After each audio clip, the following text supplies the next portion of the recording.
जिस व्यक्ति का डिग्री नहीं पता हो, उस व्यक्ति को देश सौंप रखा है हमने, तो देश का तो वही हाल होगा। क्या है कि सब कुछ प्लानिंग से होता है।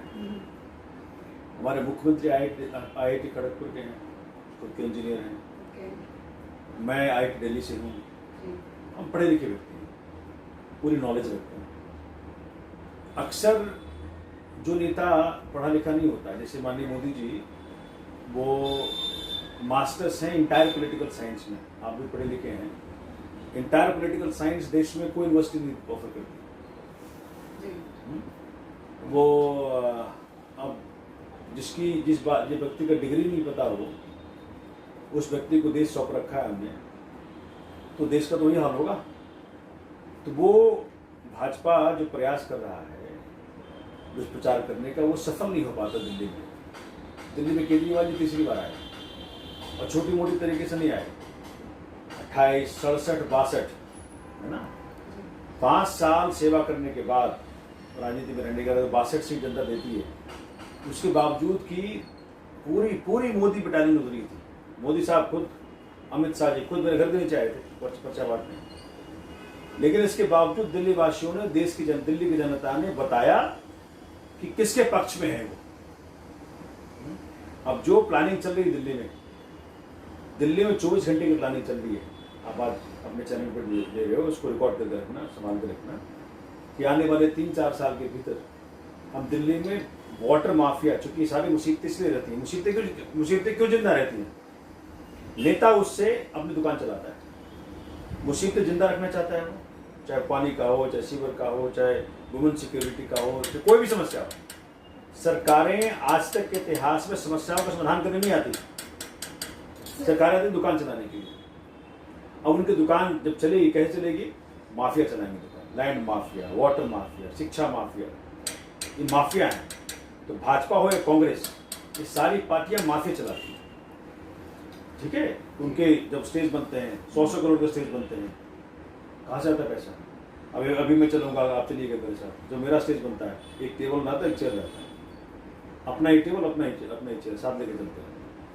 तो जो हम काम कर रहे हैं दिल्ली में, मैं दावे के साथ कहता हूं कि हमारा वर्स्ट परफॉर्मेंस, आम आदमी पार्टी का वर्स्ट परफॉर्मेंस भाजपा के जो बेस्ट परफॉर्मेंस होगा उससे बेहतर होगा। सबसे खराब हमारा परफॉर्मेंस मान लो। इनके डीएनए में नहीं है सेवा करना, इनके डीएनए में लूट है। लेकिन सर, मोदी जी ने तो कोरोना काल में देश को बचा लिया, में बांटा जा रहा है। बचाया होता तो देश कहीं और होता। जिस वक्त ये मानने को तैयार नहीं है कि ऑक्सीजन से लोग मरे। इसके लिए हमें सुप्रीम कोर्ट जाना पड़ा, हाई कोर्ट जाना पड़ा।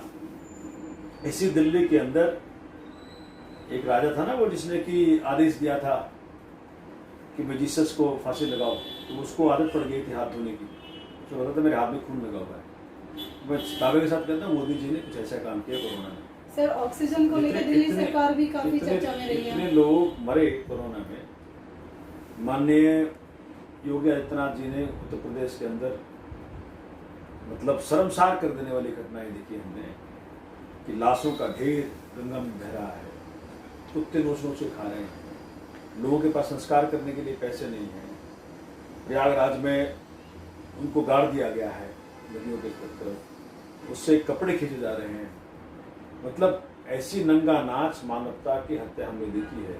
ये माननीय मोदी जी, माननीय योगी जी के नेतृत्व में सरकार चल रही है उत्तर प्रदेश देश में, कि ये जो सबसे घृणित कार्य हुआ होगा आज तक मानवता के नाम पे, उससे ज्यादा घृणित काम किया है कोरोना में। बाकी लगे रहे मीडिया वाले इनके चाटुकारिता में, फर्क नहीं पड़ता उससे, जनता सब जानती है। सर, कोरोना भी चला नहीं गया, तीसरी लहर की भी आशंका थी और कहा गया था कि जो सितंबर का महीना वो पीक पे होगा और तीसरी लहर सिर्फ बच्चों को लेकर ही होगी। तो उसमें अभी दिल्ली स्कूल भी कई बार बंद हुए हैं। तो आपको क्या लगता है तीसरी लहर को लेकर कितने सजग हैं? इतने सजग हैं दिल्ली में, क्योंकि दिल्ली केजरीवाल साहब के पास है, हमारे पास है। तो दिल्ली के अंदर आज हर अस्पताल में ऑक्सीजन प्लांट है, हमारे पास एनफ ऑक्सीजन है, खूब तैयारियां हैं। हर अस्पताल में बच्चों के लिए अरेंजमेंट कर रखे हैं हमने अलग से। तो जो गलतियां पीछे सरकारों से हुई सेकेंड वेव के दौरान, उसकी सब की भरपाई हमने कर दी है। हम पूरी तैयार हैं और इतना तैयार है कि परमात्मा करे कि कोरोना यहाँ आए ही ना। सर आप ये कहना चाहते हो कि कोरोना काल में दिल्ली सरकार से कोई गलती हुई ही नहीं, चाहे ऑक्सीजन भी थी या बेड को लेकर थी? मैं तो कहूँगा बिल्कुल गलती ना हुई, क्योंकि हम ऐसे लिंक्ड हैं सेंटर से कि दवाइयों के ऊपर कंट्रोल सेंटर का, जो ऑक्सीजन है उसके ऊपर कंट्रोल सेंटर का। हम तो हर बात पे हाई सुप्रीम कोर्ट जा रहे थे। अगर हम सुप्रीम कोर्ट हाई कोर्ट नहीं गए होते ना तो दिल्ली के अंदर पता नहीं क्या हो जाता। मोदी जी की सरकार ने बहुत प्रयास किया हमें खत्म करने को कोरोना के दौरान। भले इस बात को हमने कभी खुले में बोला नहीं, लेकिन हर बात पे हमें हाई कोर्ट सुप्रीम कोर्ट जाना पड़ा। कोई समस्या नहीं हमारे पीने के पानी कोई समस्या। और बारिश में जो हाँ, बताया सीवर बोला। और फ्लो हो जाते हैं, और सबसे बड़ी समस्या बैक फ्लो करते हैं सीवर। और ये क्यों करते हैं? सर ये क्या समस्या है, कहाँ रुके हुए? तो आप बताएं। देखेंगे कि आप द्वार पे जा रहे हैं आप और लोगों ने बताया क्या नहीं लगता है आपको। आपको? सर सीवरेज ब्लॉक हो गए होंगे। सीवर में जो चीजें जानी चाहिए क्या क्या है वो? सीवर में पानी चाहिए सर। बारिश का पानी कहाँ जाएगा? बारिश का पानी ड्रेनेज सीवर अलग से होते हैं, इनके ड्रेनेज सिस्टम होता है ना, proper। तो सिस्टम ड्रेनेज नहीं है दिल्ली में। दिल्ली में भाजपा एमसीडी में 15 साल से है। सीवर के अंदर सिर्फ टॉयलेट की गंदगी और किचन की गंदगी, यही दो चीज आ सकता है जी और उसके अलावा कुछ नहीं। जी।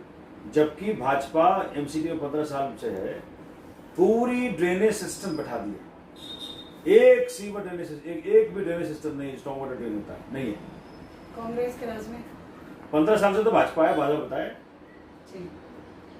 तो सर आपका विधायक आपके द्वार जब आप जा रहे हैं तो लोगों का कैसा रिस्पांस आपको देखने को मिलता है? अब आगे देखें, आप भी बताएंगे अब तक कितना रिस्पांस हम रहा तो लोगों अच्छे का? बोलेंगे।